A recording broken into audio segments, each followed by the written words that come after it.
Salam uşaqlar, bugünkü dərsimiz demək 45-ci səhifədən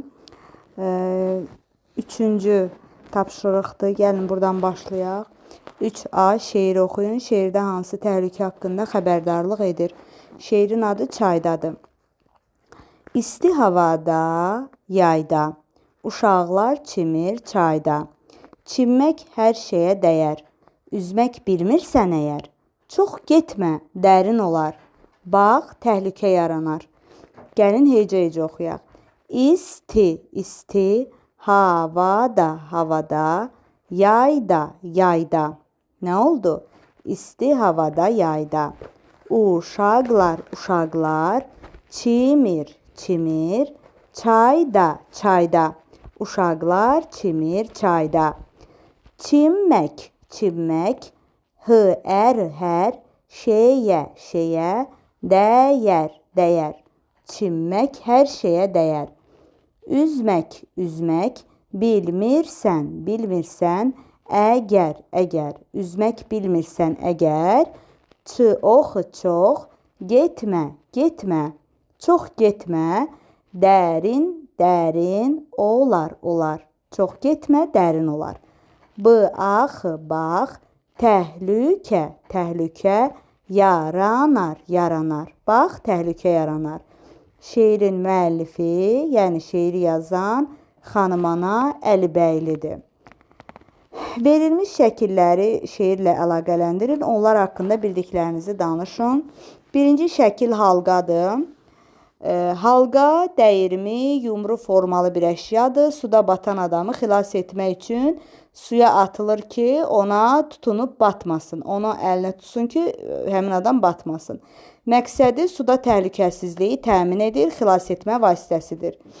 Qolçaq uşaqların və üzməyi bilməyənlərin qollarına taxılan hava ilə dolu bir vasitədir. Məqsədi, yəni nə üçün istifadə olunur? Üzməyi asanlaşdırır qolçaq, batmamağa kömək edir. Jilet, üçüncü şəkil jilet yazılıbdır. Jilet bədənə geyilən, içi hava və ya xüsusi maddə ilə doldurulmuş təhlükəsizlik geyimidir. Nə üçün istifadə olunur? Suda insanın batmaması üçün istifadə olunur. Xilas edici yazılan yerdə xilas edici suda və başqa təhlükəli hallarda insanları xilas edən, onlara kömək edən şəxsə deyilər, adama deyilər. İnsanların həyatını qorumaq, suda təhlükəsizliyi təmin etmək məqsədi ilə var, yəni xilas edicilər. Cümlələri oxuyun, məlumatların kimə aid olduğunu müəyyən edin. O da davamlı paltar geyinir. Təbii ki, bu yanğın söndürəndir. Yanğın söndürənlər o da davamlı paltar geyinirlər ki, yanğında həmin paltarlar yanmasınlar. Biz sizinlə keçmişdik, yanğın söndürənlərin hava balonu olur, dəbilqəsi olur, respiratoru olur, su şlanqı olur, o da davamlı paltarı və çəkməsi olur. Və yanğın söndürmə balonunu da demək görmüşdünüz, şəklini göstərmişdik. Səhifə 32-dəki dərsimizdə bu barədə də danışmışdıq. Beləcə, dənizdə çimənlərə nəzarət edir. Nəzarət edir orada xilas edicilər. Nəzarət edirlər ki, əgər batan olarsa, anında o insana köməklik göstərsinlər. Suda batan insanları xilas edir, xilas edicilər deyək. Nəzarətçilər, ikincidə nəzarətçilər də gedə bilər. Dənizdə çimənlərə nəzarət edir. Nəzarət edicilər var, orada xüsusi nəzarətçilər var. Suda batan insanları xilas edir, o xilas edicilər xilas edirlər. Və belə dalğıc paltarı geyinmiş insanlar da olur orada, dalğıclar.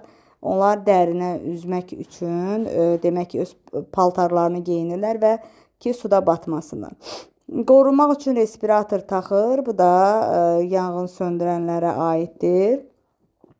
Biz yanğın söndürənlərin demək respiratorunu sizə izah eləmişdik. Nə üçün taxırlar onu. Və Ç tapşırığında nöqtələrin yerinə uyğun sahitlər əlavə edərək sözləri köçürün.